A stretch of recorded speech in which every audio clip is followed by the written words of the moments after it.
Hello, I'm Alex and welcome to the History Chronicles. If you like our work, then please don't forget to like and subscribe. And if you'd like to support the channel in return for exclusive perks, please visit our Patreon page. Now, on with the video.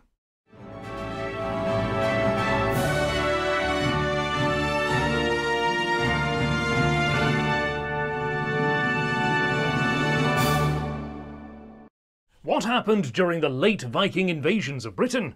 Who were their key players, and what were their consequences? Let's find out in today's episode of the History Chronicles. We finished part 1 of the Viking invasions of Britain, with Alfred having overseen the baptism of his former Scandinavian rival, the Viking leader Guthrum. And having granted him the land of East Anglia to rule as a Christian king, Alfred did not face any further problems from Guthrum for the remainder of his reign. Alfred did, however, face grave threats from Scandinavian raiding armies that had come over from Francia.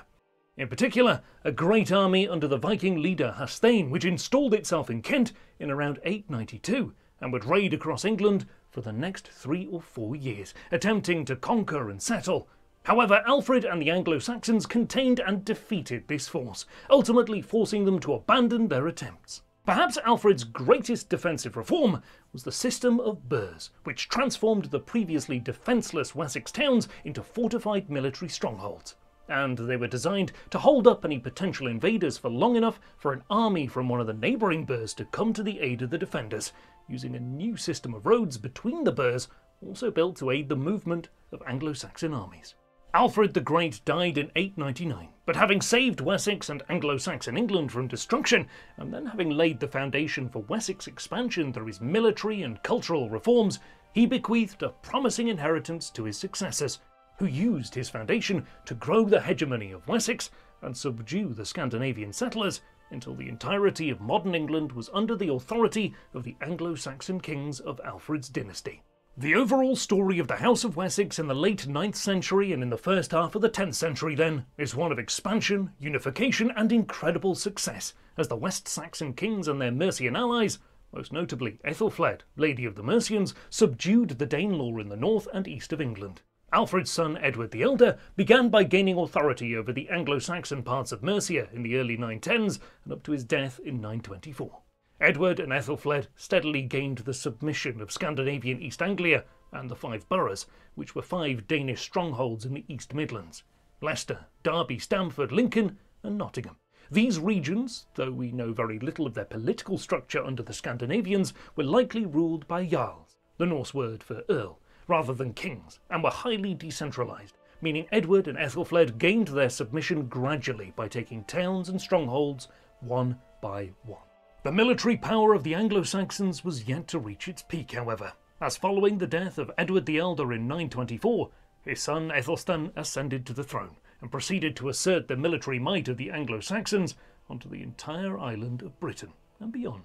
The reign of Aethelstan was remarkable. The grandson of Alfred became the first king of all England and the effective overlord of all Britain, and fought the greatest battle of the Anglo-Saxon age at Brunanburh in 937 in order to ensure his gains and repel his Norse, Scottish and Welsh enemies. His successors to the English throne saw fluctuations in fortune, as the Viking kings of Dublin, descendants of Ivar the Boneless, made repeated attempts to seize the throne of York and even briefly reconquered the Danelaw in 940 under Olaf Guthfrithson.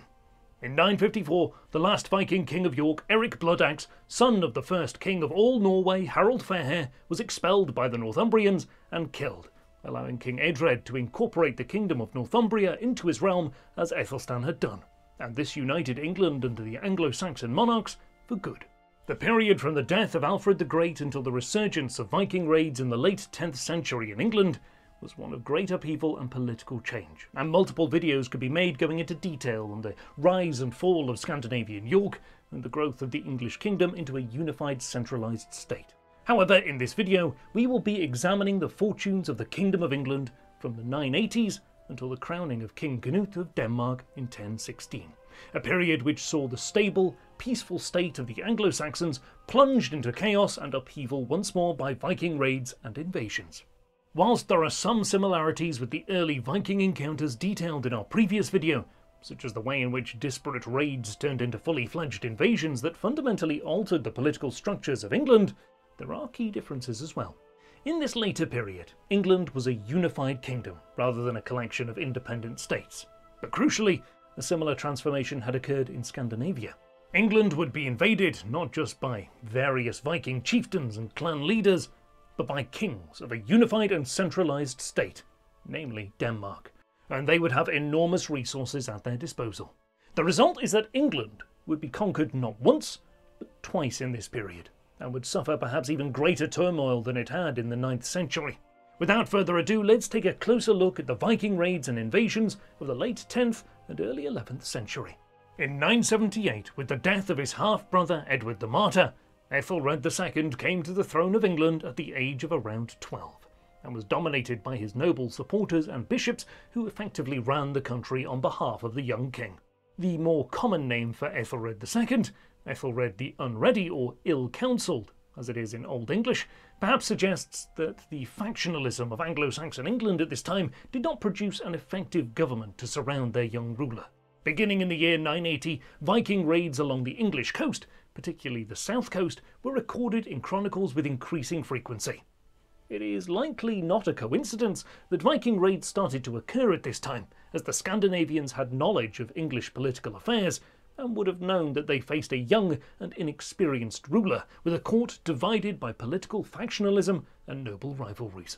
Edgar the Peaceable, the Anglo-Saxon king who ruled in the 960s and much of the 970s, had maintained a powerful navy to patrol English waters and repel potential invaders. However, this era of Anglo-Saxon power and unity was at an end, and the Vikings knew it. These raids in the early 980s did not cause great disruption, yet they were a growing irritation, affecting Southampton, Thanet, Cornwall and Devon along England's south coast. The real problems for the crown began, however, in 991, when a large Scandinavian army of 93 ships, rather than just a minor raiding band, harried Folkestone and Sandwich in Kent before travelling north to attack Ipswich in Suffolk. This army was led by one Olaf, who most historians believe to be Olaf Tryggvason, the future Christian king of Norway, and he was possibly accompanied by the Danish king Svein Forkbeard. However, this cannot be confirmed by the contemporary sources. This army moved down the River Blackwater off the Essex coast in southeast England before being confronted on the coast by an Anglo-Saxon army, led by the ealdorman Byrhtnoth. This Viking army was encamped on an island just off the coast, with Byrhtnoth blocking the narrow passage that would allow the Scandinavians to get to shore. The Vikings could not get to the mainland with the Anglo-Saxon army arranged as it was. However, Byrhtnoth made the fateful decision to allow the Scandinavian army to come ashore so that the forces could do battle. The source which gives us our information on this battle, an Old English poem called the Battle of Malden, states that it was the pride of the Anglo-Saxon earl that drove this decision, that he was determined to destroy the Vikings in a pitched battle to uphold the nation's honour, as well as his own. However, it is equally likely that Byrhtnoth realised that the Viking army could easily have sailed further up the coast to wreak destruction elsewhere, and he calculated that engaging in battle with the army was the only way to ensure it did not ravage any more of the English coast. In any case, the battle was to be Byrhtnoth's last, as he was killed in the fighting, and the army of Olaf Tryggvason pushed back the defenders and established themselves on the English mainland. The Battle of Malden was highly significant for Anglo-Saxon England, as it marked the first defeat in battle to a Scandinavian army for decades, and caused the start of a policy that was to be used by Ethelred the Unready for the following 25 years to disastrous effect. A policy that would become infamous as a prime example of Ethelred's weak leadership in the face of the Vikings. This was the payment of Danegeld. £10,000 was paid by the king to the Danish army due to the devastation and terror they had caused. However, all this did was buy the Anglo-Saxons a little time, whilst encouraging further attacks to extort more Danegeld. The army that won victory at Malden was not a mere raiding band, but a substantial invading force, and it would remain in England for a number of years, raiding and extorting payment from the English crown. In 993, this force went north to attack Northumbria, and then in 994 it attempted to plunder London, but failed to take the city. From 994 to 995, the army attacked the south coast until Ethelred agreed to pay them £16,000 in tribute, at which point it seems the leaders of the army, Olaf Tryggvason and Svein Forkbeard, departed from the force to return to Scandinavia. Olaf would take the throne of Norway and begin a process of violent Christianization in the country, whilst Svein returned to his throne in Denmark, from where he would build a coalition against Olaf, featuring the King of Sweden and the powerful Norwegian Jarl Erik Hakonarson. Hostilities between Sweyn and Olaf would culminate in the legendary sea battle of Svolder in 1000, where Olaf was ambushed by Sweyn's much larger coalition force and defeated, after an epic naval battle, leaping from his ship known as the Long Serpent, the greatest ship in all the north, according to the sagas, into the freezing sea, where he is said to have met his death. The importance of this battle to our story is that Sweyn gained direct control of a large part of southern Norway, greatly strengthening him and his kingdom of Denmark, and he would soon turn his attention back towards the British Isles. Meanwhile, the Viking force that Olaf and Sweyn had left behind continued to ravage across England throughout the late 990s. They then travelled to Normandy for a year in 1000, before returning again to England and forcing Aethelred, who was under immense pressure to bring about relief for his subjects from the raids, to pay the Danes tribute in order to bring about peace. In early 1002, £24,000 was paid to the Vikings. It should be noted that this policy of paying Danegeld was not exclusive to Aethelred's government. Alfred the Great and some of the Frankish kings had used similar tactics. However, it had never been used on this scale, and Alfred and the Franks had carried out this policy in order to gain relief before mounting their own offensives or initiating effective defensive schemes. Aethelred, however, was not able to do either of these things effectively. Indeed, so much wealth was given to Scandinavian invaders in the reign of Ethelred that more coins with the head of Ethelred on them have been found in Scandinavia than have been found in England. Ethelred the Unready certainly tried to counter the Viking menace, refortifying old defensive positions and establishing new defensive fortifications across the country. And he invested heavily in expanding the English navy. Indeed, it is also possible that Ethelred led an invasion of Normandy in the early thousands, in return for their harbouring and possible support of the Vikings, who were ravaging England. However, historians continue to debate the details of this campaign and whether it even took place. Unfortunately for Ethelred, none of these schemes worked as he wanted them to, and almost everything the unfortunate king tried to do ended in failure. He was not helped by his faction-ridden councillors and nobles. Indeed, having constructed a great fleet to ward off Viking attacks in 1009, it was wrecked by the actions of two feuding Anglo-Saxon lords, one of whom, Wulfnoth, stole a portion of the navy after Ethelred sided with his rival, Brithric, and used it to conduct raids against the English coast. Ethelred then gave 80 ships to Earl Brithric to subdue the rogue noble. However, in a tragic twist of fate, Brithric's fleet was wrecked by a storm, with his few remaining ships then burnt by Wulfnoth. This incident led Ethelred to abandon his shipbuilding programme, which left England virtually defenceless. This naval debacle, in many ways, encapsulates the failings of the Anglo-Saxon court and government at this time, and is a reminder that it is not just a weak king, but a weak and divided nobility and court that succumbed to the Vikings in the early 11th century. Perhaps the most infamous and notorious of Ethelred's many failed attempts to counter the Vikings, however, occurred on St. Brice's Day, on the 13th of November in 1002, just months after a payment of a £24,000 Danegeld. Ethelred ordered the massacre of all Danes living in England, as he was under the belief that Anglo-Scandinavians were plotting to usurp or destroy him from the inside. Aside from the deeply disturbing nature of this order for ethnic cleansing, Ethelred's decree made very little practical sense. As seen in our first video on the Viking invasions, Danes had been settling in the British Isles, particularly in the east and north of England, since the late 9th century, and had become integrated into English society in many areas.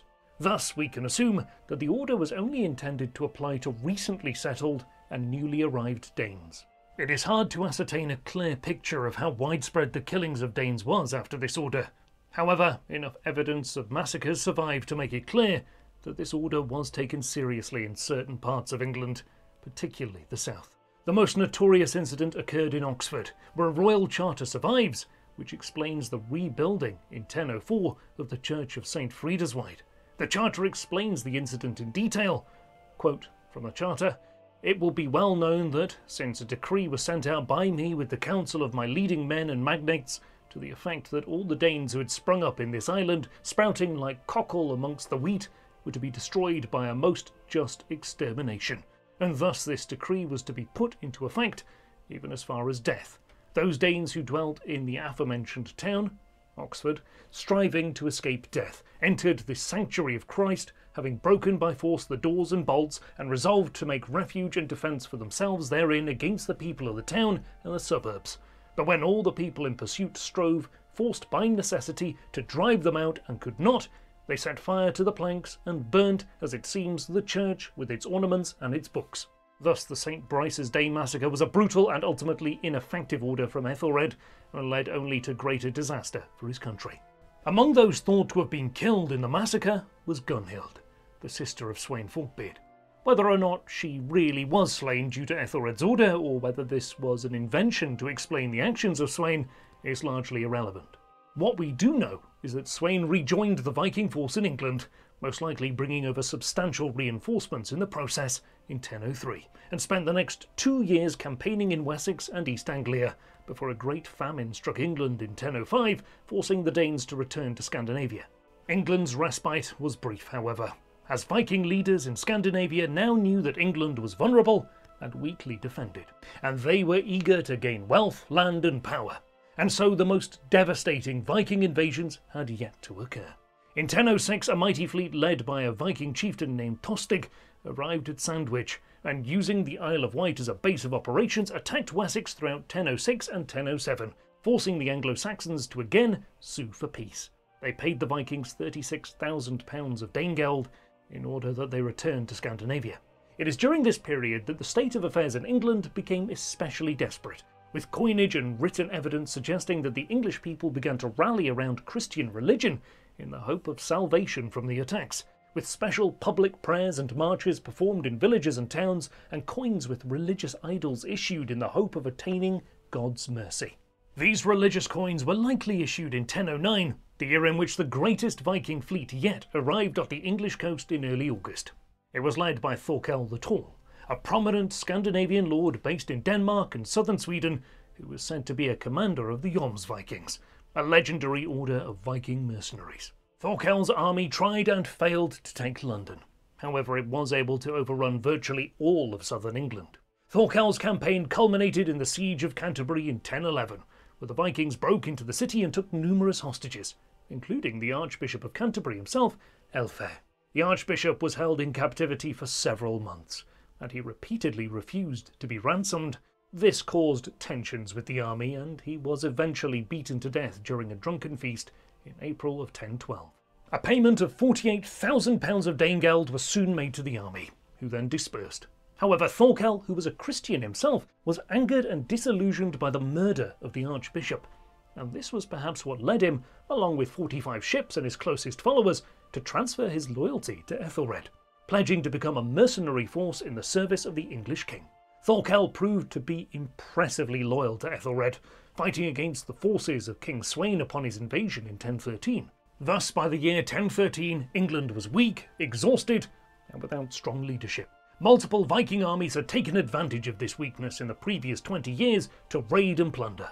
However, it was now that a Viking king set his sights on England with an altogether different purpose in mind. Sweyn Forkbeard, King of Denmark, as well as substantial sections of Norway, arrived off the coast of Kent in 1013, and then sailed his ships northward up the coast of England before entering into mainland Northumbria via the Humber River.